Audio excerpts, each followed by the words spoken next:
Hello and welcome to the very long-awaited 17 Lands data review for the Powered Cube. After playing the Powered Cube on Vintage, it's the Vintage Cube there, um, and just being curious. I'm a curious guy. I like to do these videos for every set. This is ostensibly kind of a set in its own right, and just having the information is interesting, and it's a lot to go over. This one, this data review is going to be a little different than my normal data reviews. It's going to kind of be a little more card by cardy, just kind of talking about stuff that I think is interesting. There's not commons or uncommons or anything like that. And cube data is different. There's different things to look at than a normal data set because the cards tend to be combo-y or sort of hyper specific. And so we can kind of talk a little bit more about that and what that actually means. What does it actually mean uh, for a card to have a certain win rate in cube? There are individuals who believe that cube data is useless. I think those people are, perhaps misguided, but you're not really ever going to change their mind. So, um, with that being said, we are going to try to get information that we can out of a data set that I find interesting. So we're going to start at the top. Of course, it's going to be a little more congested at the top. Um, One of the things you'll notice is something that I think anybody who has ever been instructed to play Vintage Cube as a new player will have heard, which is that white is kind of like mono white is sort of the best thing to be doing. And this is borne out with a Johnny and Parallax. Like the first five cards, all white. Um, Something to sort of note. Just kind of a thing that I think people have known for a long time, and now we're seeing that bear out. Now, this is also best of one. I will try, we can look a little bit at the traditional draft data. It's going to look largely the same. There's just not as much of it. You can see Furies up here for this one, Ancestrals up here, there's Time Walk as well. But yeah, there's just so much less information that we have for this. It is a little more balanced, but again, you will see a lot of the same cards at the top as in Premier Draft, and the percentages are just easier to look at in Premier Draft. But there are the differences between Premier Draft and traditional draft are exasperated a little bit by cube because the cube causes games to be so fast in terms of number of turns. That does tend to make the experience differ more than usual in traditional draft. But like I was saying, the first five cards all white. None of them are surprising to me, at least. A Johnny, Parallax Wave, Ocelot Pride, Guide of Souls, and then actually, I mean, none of them, aside from Sanguine Evangelist, are a surprise to me in terms of their overall game and hand win rate. Um, it's not surprising that a Johnny's the winningest card in the cube. It is a little surprising to me that P Wave is the second winningest card in the cube. I've known for a long time that the card is busted. People still have not caught on to this. I think we can see Alsa at 5.15, a Johnny's Alsa is 3.3. Both of those are probably a little bit low. But these win rates are being driven by their Alsas, right? We have to account for the fact that of course, right, Black Lotus is a stronger card than all these cards, but because you basically take it every time you see it, this is a more impressive win rate, 63.2 in a card that goes in every single deck. But you can see its games played win rate is whatever. Um, as I said, there are more statistics than game and hand win rate to look at with these cards. Normally, for a normal limited set, I personally believe that game and hand win rate is a pretty good all-encompassing stat, and I don't tend to look at anything else other than maybe a little bit of opening hand. I don't look a lot at games played and like the taken at stats because to be honest with you, that stuff tends to even out over time in most sets. But in cube, it's very different. Games played win rate gives you a better idea of whether or not certain combo cards are worth it or not. Like this isn't saying that Black Lotus is a bad card, right? Like I don't think the data is saying that. It says that when you have 65% of the time it's in your opening hand, and 63% of the time whenever it's in your hand you win. Um, this is a 57% win rate, and it just goes in every single deck, which is a very powerful card, right? That is a card that is actually very powerful, and so it's not a surprise to see the power 9 at the top. Um, Currently, of the blue power, we have Time Walk as your winningest, which is not a huge surprise. Ancestral's down here. They're very similar. Again, all these win rates are in a very tight band here. Um, One of the things that is different about Cube with win rates is generally it's smoother. It's a smoother progression down the curve.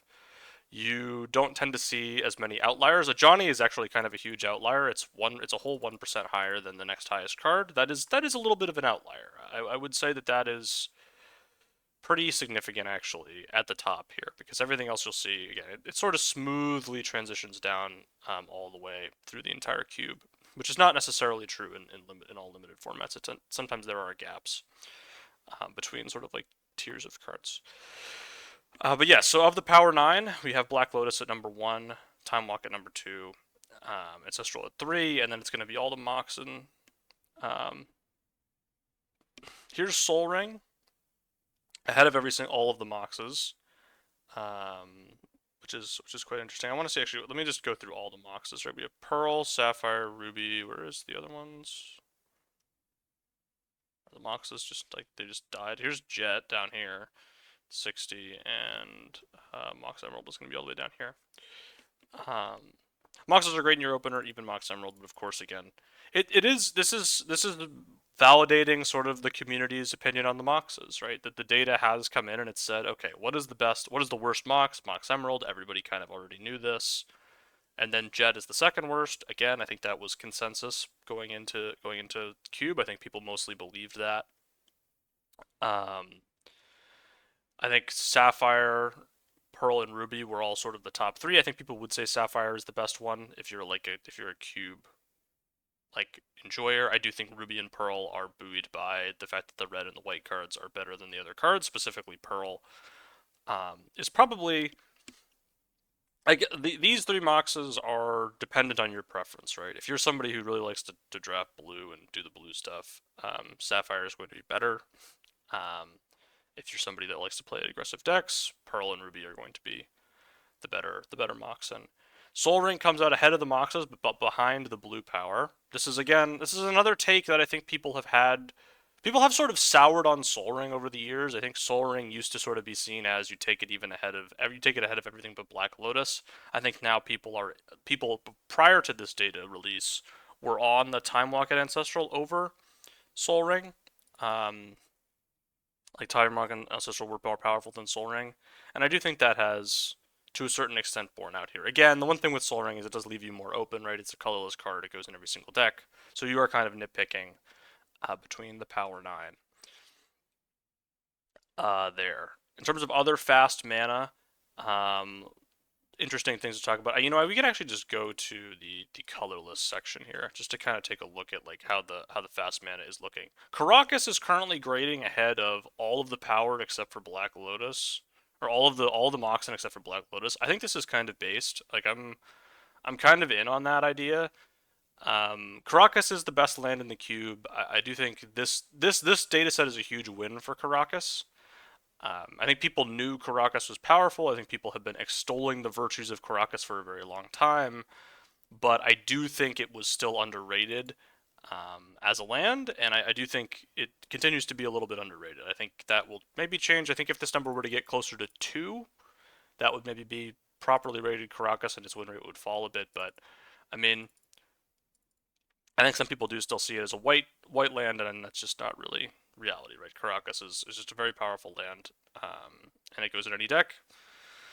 But I do think some of this win rate is buoyed a little bit by the white cards being so strong, and people thinking that it's only a white card. Like again, Caracas should go in pretty much any deck that you have in the cube. With that being said, we have Mana Crypt here performing slightly worse than the power. This is sort of a Mana Crypt is an interesting idea. There are people who have said that Mana Crypt is better than some of the power. There are people who think it's worse. It's deck dependent. I mean, everything's deck dependent, but the um the idea that you would pack one pick one a Mana Crypt over a piece of power. People there are differing opinions on this, and the data, of course, is inconclusive here. I would say that I would probably lean towards taking the power outside of maybe Mox Emerald would be the one that I maybe wouldn't take over it, but I think everything else I probably would, even Mox Jet. Because the thing about Mox Emerald is that it's going to be because green is so weak, and we'll get to green later. Mox Emerald is essentially a colorless Mox a lot of the time, and Crypt is a colorless Mox that produces 2 mana. So that is going to make it a little bit better. Shout out to the Boros lands. Happy for them. Yes, they are very good. Here's Tolarian Academy. Your second best land in the cube. Tolarian Academy, as you can see, has a 51.9% gameplay to win rate. What does that mean?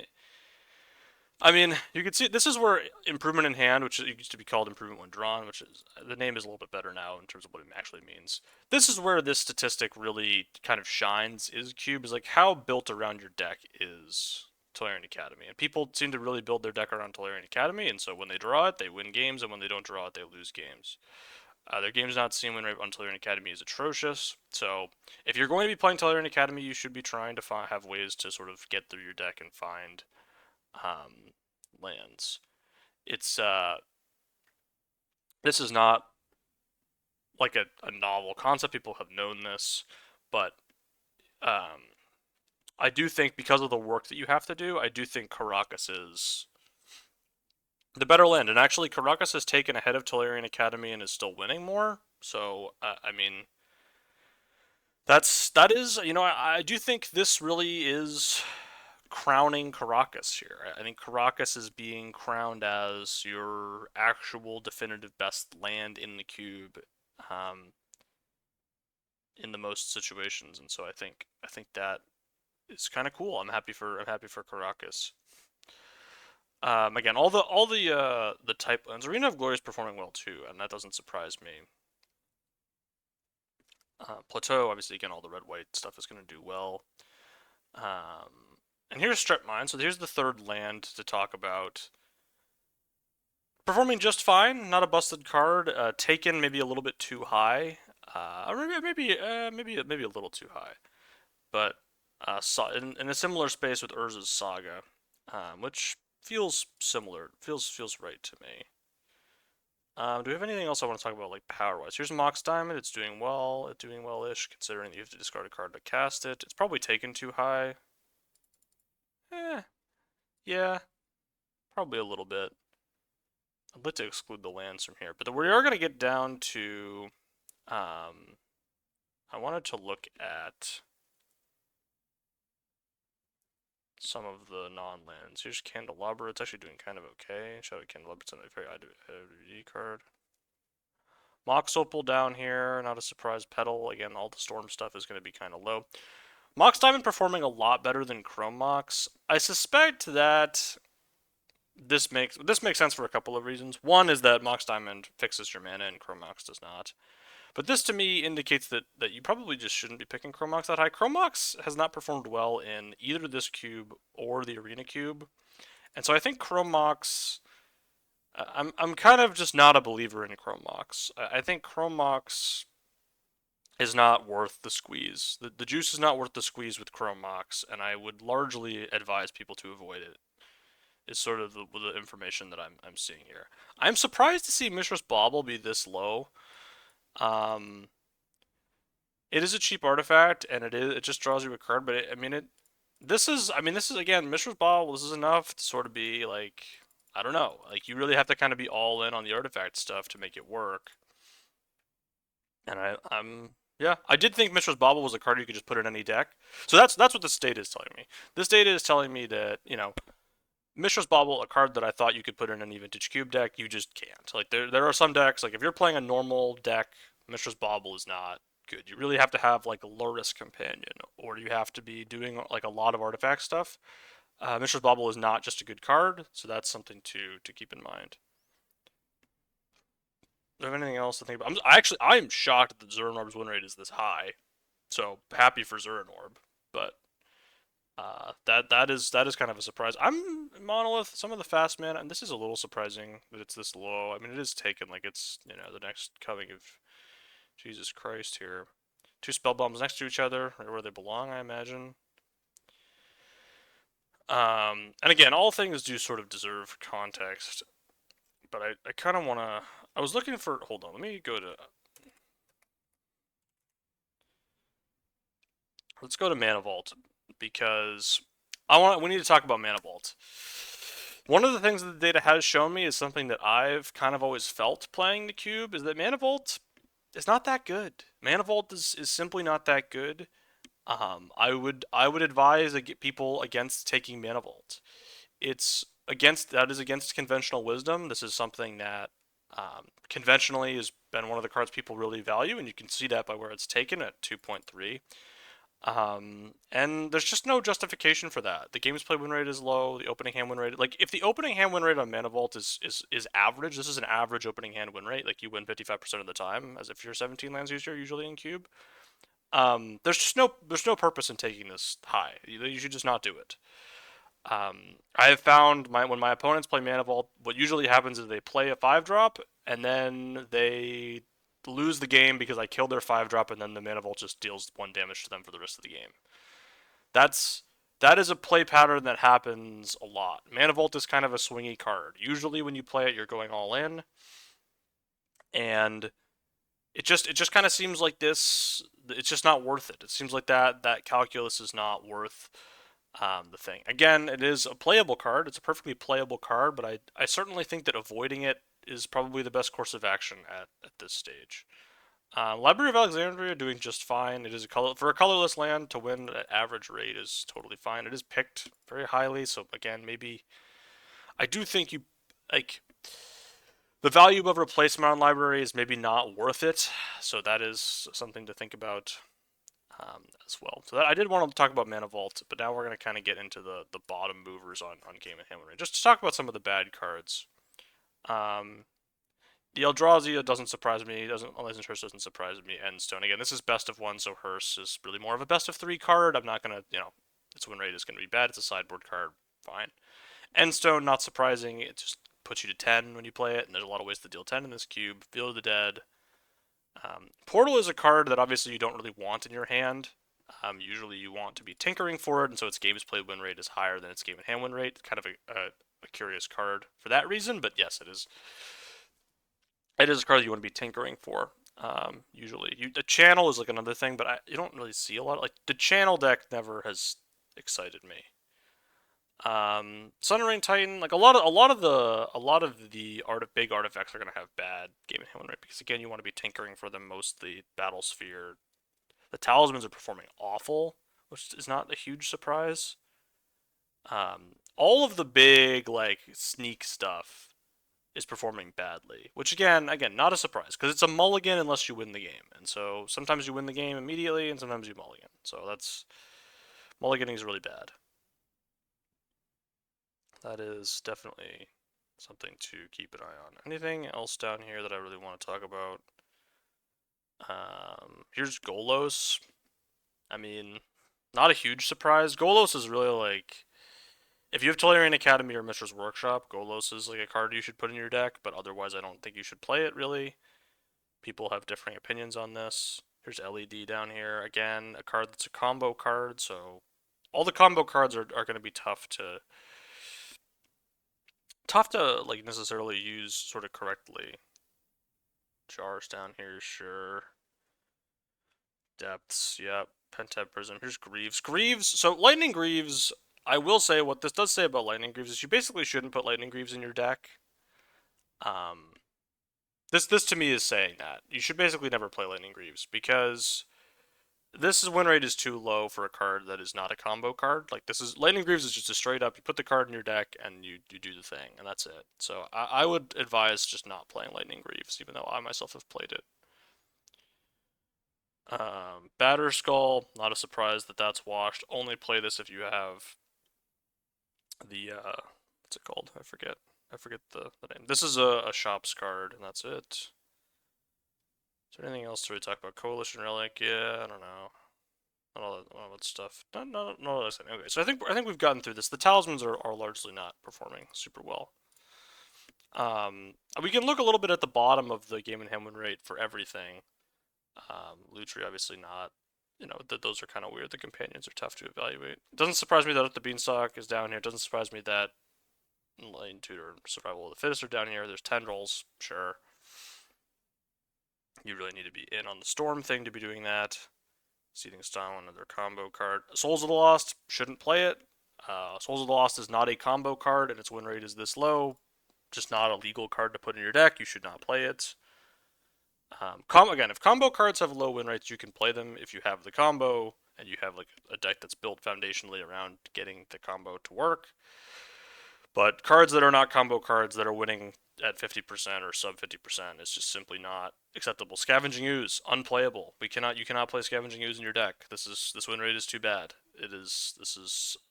Yeah, can't play Scavenging Ooze. That's not a reasonable thing to do. And again, the Scavenging Ooze is more of a sideboard card. Same with Rex Sage.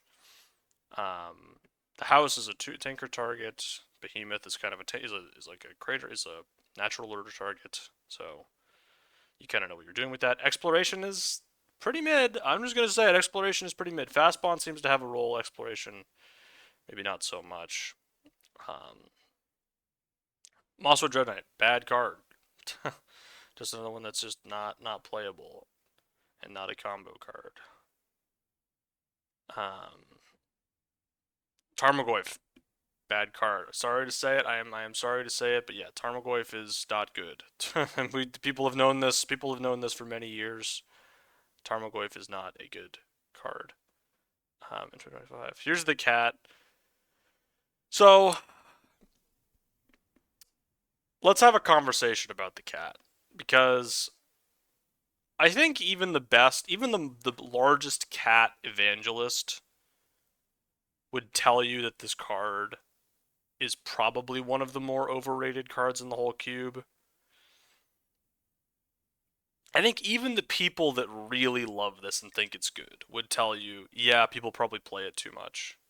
I think there are some people out there that just like think this card is like unbelievable. It is a combo card, so again, it's low game and hand win rate number is not a reason not to play it necessarily. But it is one of those cards that is it's a little more win Mori than I think it first appears.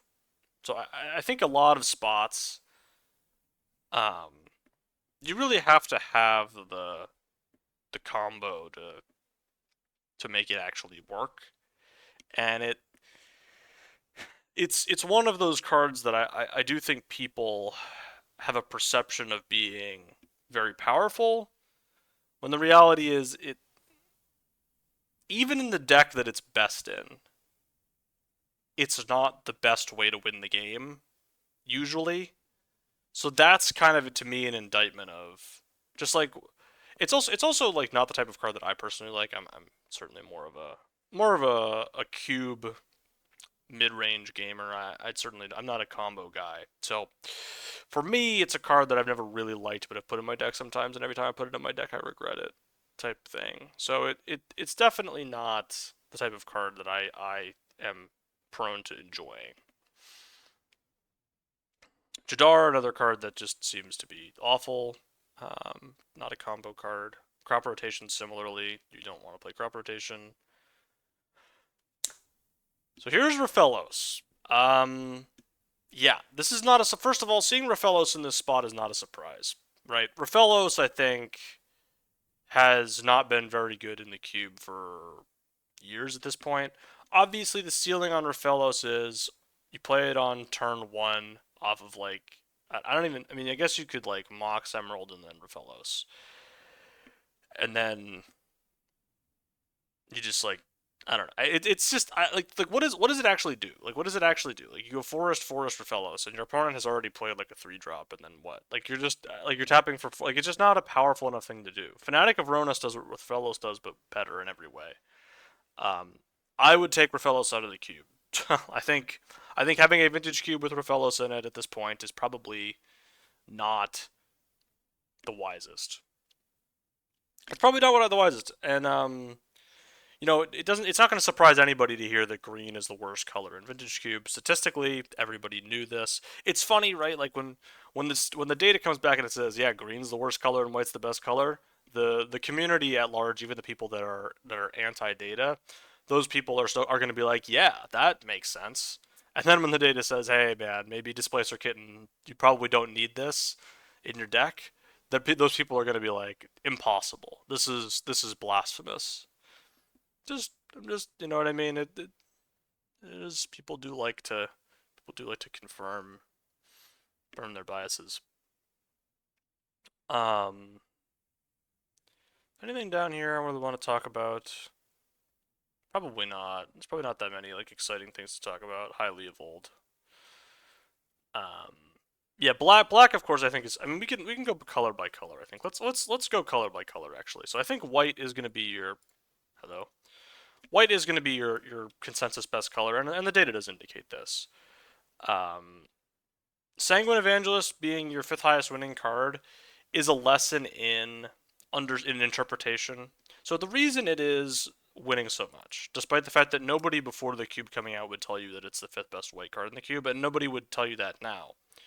But having an alpha of 7 it just means it's very underdrafted. It just means it's a very underdrafted card.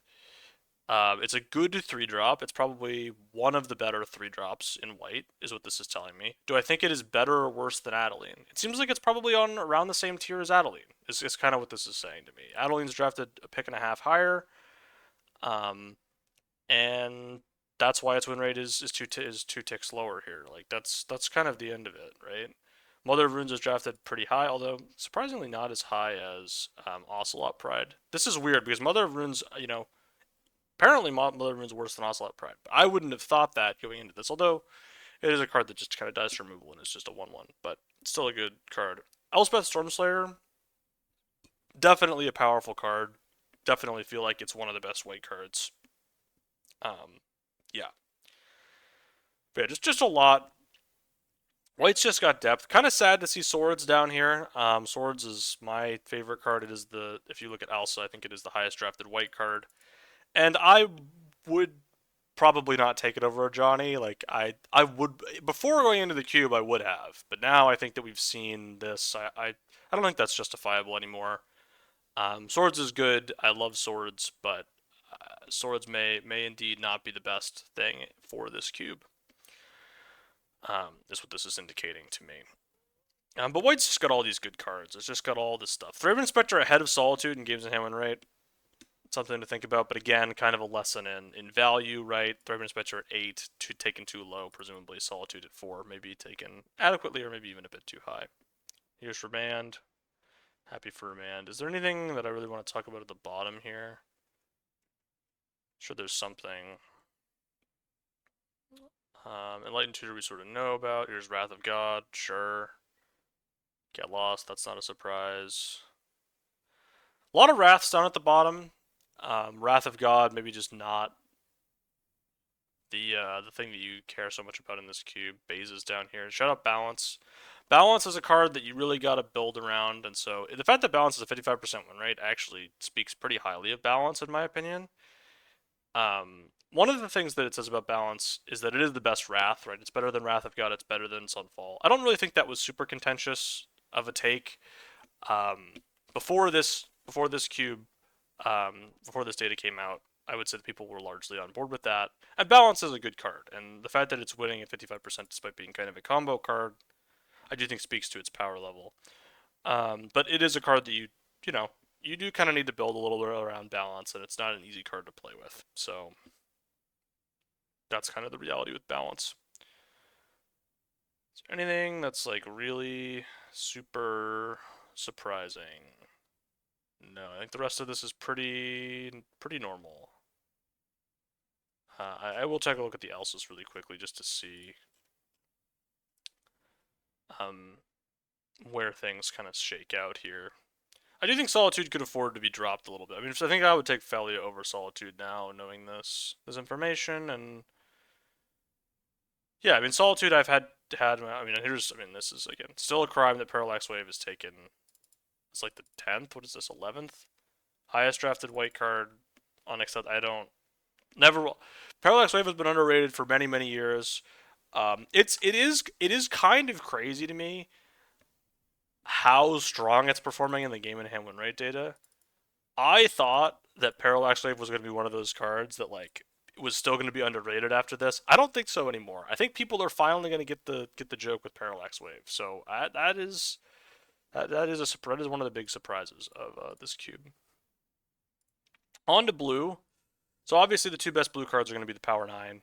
I mean, outside of where is it? Twister. I don't know where Twister is. Hello. Probably gonna be down here somewhere. Just there it is. There it is. Time Twister. Yeah, it's a below average win rate card. Not a surprise. It's taken way too high.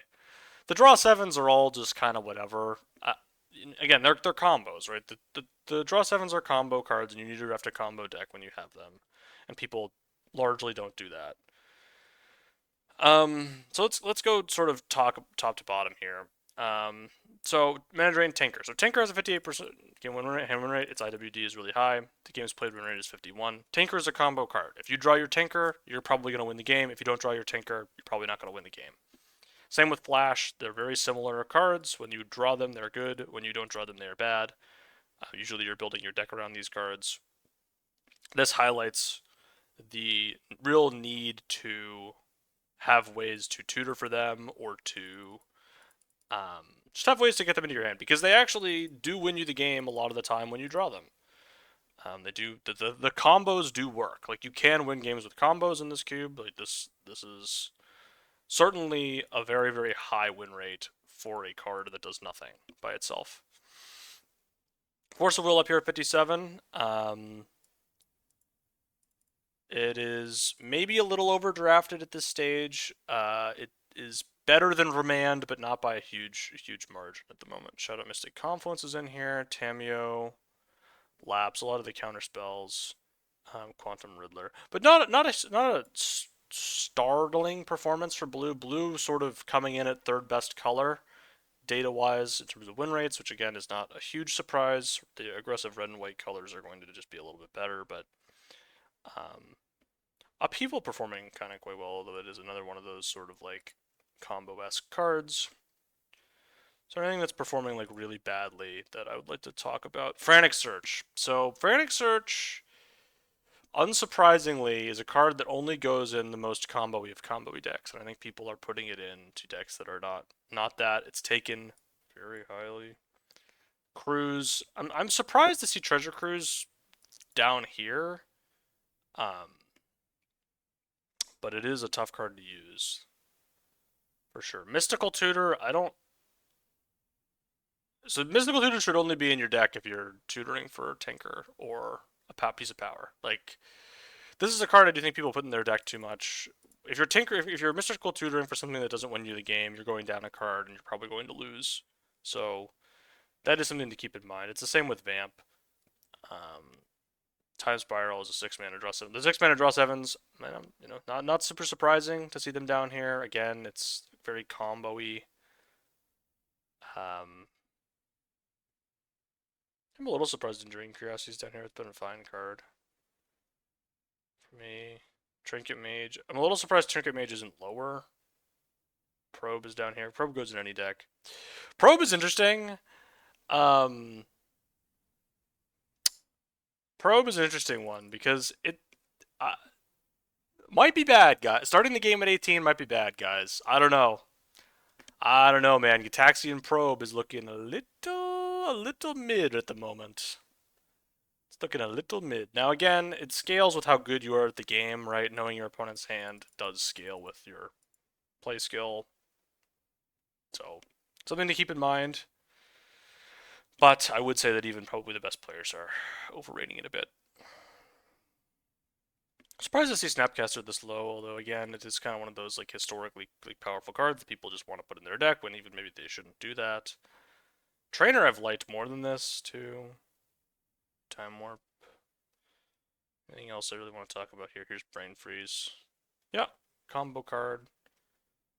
Okay, on to red, or on to black, I suppose. So black, the best card is Barrogoyf. That makes sense. It's a commander card, right? You have here Reanimate. Winning a reasonable amount. Obviously, game in hand again is sort of a combo-ish type card. Games played is at 52, but it does seem like it is somewhat worth doing. Preacher of the Schism, Animate Dead. The Reanimator stuff in black seems like it is. That's kind of what black's sort of doing. It's what black seems to do at a reasonable rate. But not amazing. Here's Demonic Tutor. Yeah, not a huge surprise that it's here. It's you really have to be doing the thing that you want with it. Um, Unearth is surprisingly high. This is, I mean, its alpha is very low, and that's got to be part of it. But this is a surprisingly high game handling rate for Unearth. That's maybe something to think about. Um, like I don't know, maybe Unearth is something. That's I would not have clocked it as being that ability to perform. Similar Carsey Revenant, I would not have thought would have been doing better than Dothy, although Dothy is double pipped and whatever, mana base is better. Here's Entomb, and there it is. Um, yeah, combo card. It's a very all-in card. It's a card that, like, if you don't draw the reanimate spells, you lose, right? It just isn't. It just isn't that strong on its own, right? So that's gonna happen. Here's Snuff Out. Bob, shout out Bob. We love Bob here, but Bob is Bob is not the best. Black is just kind of a tough color. Thoughtseize. I do want to talk a little bit about Thoughtseize. Thoughtseize is a card that I think people have kind of fallen in love with, and the reality is, it's it's just not that good. Like it's fine. It's a fine card. I don't think you should necessarily cut it, but I mean, obviously we have Booster Tutor as your Elsa card. It's a fun card. I can't tell you the Booster Tutor that you shouldn't draft Booster Tutor because it is fun, but yeah, it certainly isn't winning a lot, which doesn't surprise me. Tutor, Reanimate, and Shoulder. But then Thoughtseize is your fifth highest drafted black card, and I do think we need to have a little bit of a referendum on Thoughtseize. Um, One of the things that the data has sort of shown repeatedly is starting the game at 18 life is really bad. Like you just don't want to do that. Like it just seems like that is more of a cost than most people understand. I think starting the game at 18 with Gataxian Probe, Thoughtseize, like some of these cards, like paying life is a real cost, and it reduces the chances that you win some types of games. Obviously, Thoughtseize is great against combo decks, but again, like on in a best of one ladder scenario, you don't necessarily know the right card to take. Thoughtseize certainly gets better in best of three. A card that definitely gets better in best of three. There's no doubt about it. You have a better idea of what your opponent's deck is going to be, and you know the games are generally a little bit slower, and so you know the two life maybe matters a little bit less. But paying two life in best of one matters a lot, and I think that is something that is tangible that we can sort of take from this data and move to other sets in the future. Um, Surprised Archon's game in hand win rate is so high, given that it is usually a reanimate target. So shout out to Archon of Cruelty. Happy for Archon of Cruelty. But yes, Reanimator is kind of the thing that you're doing with black. Shout out Woe Strider. I mean, this is like Yawgmoth Woe Strider. We don't need to have them in the cube anymore. They're just here. Hex Mage, I think, could probably also go. I know it works with Dark Depths, but um, yeah. Unburial Rites, truly awful reanimate spell. You should just never play it. I think is kind of what this is telling you. Don't play Unburial Rites. Not a surprise that you shouldn't be playing Unburial Rites. Yeah. That's kind of Unearth. Unearth, one of the more valued cards. I do think Unearth. It seems like Unearth. There's maybe something with Unearth. I think Unearth is maybe one of the things to look at. One of my bigger pieces of information that I would be taking from this is Unearth seems like it actually has a role in the format and is probably better than it looks. That is one thing that I would say. On to red now, the second best in terms of game and hand win rate data, which again is not perfect, which we have talked about. Deathgreater's Champion.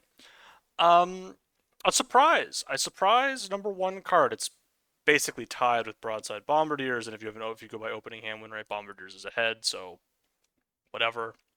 But another lesson in ALSA, right? 6 versus 3.2. I do think you should take Bombardiers over Deathgreater's Champion. I do think it's a better card. But hey, Deathgreater's Champion, it's a card that I have lost to a lot. I sure have lost to a lot of Deathgreater's Champions in my day. Um, yeah, this thing just it looks very unassuming, but it's good, man. It's real good. Pyrogoyf, we got Lelia, we got Rag, we got G-Bomb. We got everything. We got Gut up here. I mean, Red's just got it all. Red's got a lot of great aggressive threats. We have Hellkite is in here as a dragon now. Fable. Um, so just a lot of good stuff in red. Bolts up here. We got Draconautics, Generous Plunder, Phoenix, Monstrous Rage. Wow. Abandoned Standard. Who would have thought?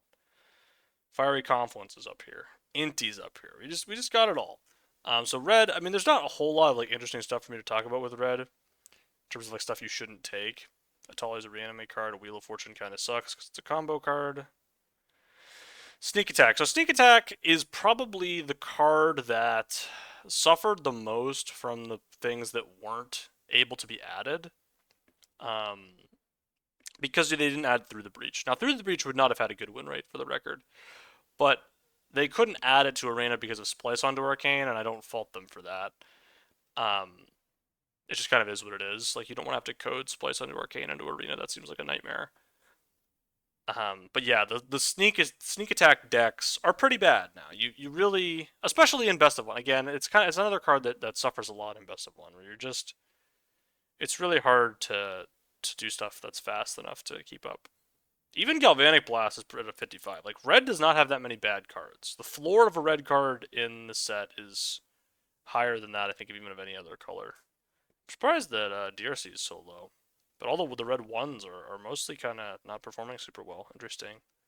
And 56% is actually bad for a red one drop, just to be clear. Again, because the color's win rate is so high, I would say that this is sort of an underperformance for these three ones. So, something to keep an eye out for. Magda, not a huge surprise that's down there. Chandra, this is interesting for a spot for Chandra. Chandra is a card that I think I maybe overrate a bit. It's just a very comfortable card. Chandra's a comfortable card to have in your deck. You're like, oh, it does everything, but it kind of like doesn't do anything. It's actually, we'll get onto some of the multicolor stuff later, but and here's breach even winning at a 56. Like this win rate for Underworld Breach, that's really high. Like that's, compared to like Brain Freeze and other stuff, like this is a very high win rate for Underworld Breach. So it seems like there is more to it than just the combos of it all, perhaps. I think Breach maybe is sort of the straw that stirs the drink there. Something to keep an eye on. And yeah, I don't really have a lot. Show it to the Boner Man. Got anything to talk about? I don't have anything to show. Mind Collapse. Hey, there have been people extolling the virtues of Mind Collapse for a very long time, and it does seem like they've been vindicated. The Mind Collapse believers appear to have been vindicated. It's a good card. It's just a good card, guys. Um, yeah, sorry. I'm sorry to tell you this. It seems like Mind Collapse might just be a good card. Again, drafted very, very late, and so take that with a grain of salt to a certain extent. But people could be playing a bit more Mind Collapses in their decks. It does look like that's the case. Where's Amped Raptor? Is Amped Raptor in here, or did they not put it in? They might not have put it. Let me actually just see. No, they did not put Amped Raptor in. Seems like a miss. I don't know. If you're gonna put other energy stuff in, I would probably put Amped Raptor in. On to green. So green is the worst color. Azeka's Chariot and Sentinel are your two best green cards, with Pest Infestation sort of like these make sense, right? I'm surprised to see Sylvan Safekeeper up here. Definitely strange, but I suppose. Definitely take birds over it. Rumble, not super surprising. Titania's up here too. So some of the land stuff seems like stuff that green can kind of do and actually make work. But green as a color is very weak. Its whole thing is kind of just having, like, the thing about green is like a lot of its success is built on I play my one drop, you don't bolt it. And it's like that's not really a reliable formula for having strong cards in 2025, and it really has never been. Green's best cards are all elves, and so if you have ways of dealing with elves, it's gonna be tough. I do think Natural Order, kind of a combo-y card. I think Natural Order is actually a real thing you can do. But I don't have a lot to say on green. Green is who we thought they were, right? Like green is the color that people sort of thought it was. It's kind of sad, man. It's kind of sad to see a color be this bad in the powered cube because I really feel like it might be time for it to rework. We've sort of had green be the same way for a very long time in these cubes, and I think it might be time to try something different. Like I think it might be time to try putting a different collection of cards in for green, and just stop being like, hey, green is the elf deck. Like I don't know. Like maybe we should stop doing that because it seems like that identity is leading to it being sort of unplayable, which I don't really like. As an idea, I think we can do better. Like at first, the first thing I would do is take out crop rotation and Refellos. Like that's cards that aren't good. Crop rotation, like the land combos, like Dark Depths combo. I don't think Dark Depths combo is very good. Dark Depths combo is something that green is supposed to be good at doing, and it's just not a thing that's actually good. So I don't see why we have to keep running it back with green. I think we could do better. Like Primeval Titan. Does Primeval Titan need to be in the cube? I don't think so at this point. I think we just, it's a combo card that the combo is not super winning. People have a lot of fun with it. I'm not saying it's not a fun card. It's very fun. It's one of the most fun cards. But it's if we want to have green be more competitive, and I think the cube would be better if green were more competitive. I think it would be maybe time to make some changes, just to sort of try some different stuff.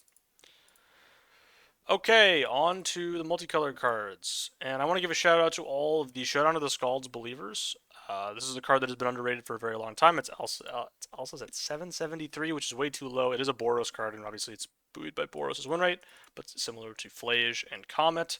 But these are driving the bus to a certain extent. Comet obviously has the highest win rate if you adjust for its position where it's taken, so I would probably take Comet the highest. It's a bunch of Boros stuff and then Minskaboo. That's how powerful Minskaboo is. It's the best green card in the cube by a pretty wide margin. Just have to figure. And this card, Frog, is still performing very well as a multicolored card. But really, it's just a bunch of white cards. There's Three Fairy, there's Fracture Identity. Surprised to see Kavu up here. Nadu's up here. Luris. Hey, shout out Luris. I guess game's hand. Luris is kind of weird. It's companion. When it's in your hand, you're maybe winning more. I don't know. Here's Oko. So, is it time to have a conversation about Oko? Do we need to have a conversation, guys? Because I think Oko's prime has come and gone. Um, I think Oko, it's not what it used to be. I think we are living in the reality where Oko is a fine card and it's a card that should stay in the cube. But the realities of the situation are that it's just not that guy. It's just not that guy. It doesn't just immediately take over games. I do think Oko, dare I say, might be a bit washed. It might be a bit washed. We're just observing. What is this? Similarly, Dak, Oko and Dak taken a lot lower than Oko and performing worse. Dak, Dak's, there was sort of this idea, at least when I was getting into Cube. I don't know, was that like 2 years ago at this point? That if you just took one of the 3 mana planeswalkers, you were off. Your draft was off to a good start. And those three planeswalkers were Dak Faden, Oko Thief of Crowns, and Teferi Time Raveler. Teferi Time Raveler still seems to be pretty good. It's definitely the best of the three, and it's sort of continued to be good. I wouldn't say Teferi's bad or anything, um, but I do think we have to have a little bit of a referendum on how strong are these two planeswalkers at this stage. They're okay. They're not bad. I don't think they're bad. They have good and bad matchups like every card does. But I just think, they are human cards. And what this tells me, and I would love, I really have been campaigning for this for a very, very long time. I just don't know why Oko is not in the Arena Cube. Like, Oko's been out of the Arena Cube for power level reasons for too long. And I think to me, we don't need to have it not be in there. If a Johnny can be in the Arena Cube, Oko can be in the Arena Cube. Johnny is more of a power outlier than Oko. So that is the Oko rant. K Command, shout out to K Command, my beloved. I don't really have anything else to say about it, but it's here, it's up here. Fire Covenant actually performing quite well. This is maybe some people are gonna say this is low, right? Like there's a lot of people that are Fire Covenant believers, but I actually think this is quite a good result for Fire Covenant. It's drafted, I think, about where it's supposed to be, and it's winning about half the time. It's actually performing better than Wrath of God. So maybe you could argue that it is the best Wrath in the cube. Something to think about. Like, I don't know, Fire Covenant, that's actually a pretty good win rate for Fire Covenant. You have to pay a bunch of life to use it. Like, it's board like hold on, Rakdos is a it's a thing. It's a thing you can do. I always used to draft Rakdos a lot back in the day. Big Teferi, third path Iconoclast. Do we have anything that I really want to talk about down here? I don't have anything to say about Lutri, other than that I hate it. Fallen Shinobi, not a huge surprise that it's down there. Oh, Vindicate. So sad. So sad that Vindicate is washed. This depresses me, I'm not gonna lie. But it is indeed washed. So bear that in mind. Trex, again, sort of a combo card, not a surprise. Yeah, that's kind of, I don't really have a lot to say other than that. There's not that many like multicolor cards in the cube.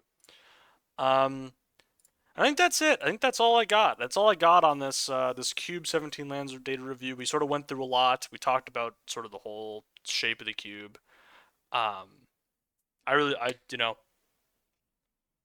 I think it's really cool that we have this data to actually look at and observe things about. It's not necessarily prescriptive. I tried to be as context forgiving as I could when talking about card power level. Um, but that's all for this one. Uh, we'll be back to normal stuff for Avatar. The Spider-Man, I don't think I'm going to do any of the other videos for Spider-Man because that set was a disaster. So we're just going to be back to normal for Avatar. I will see you for that.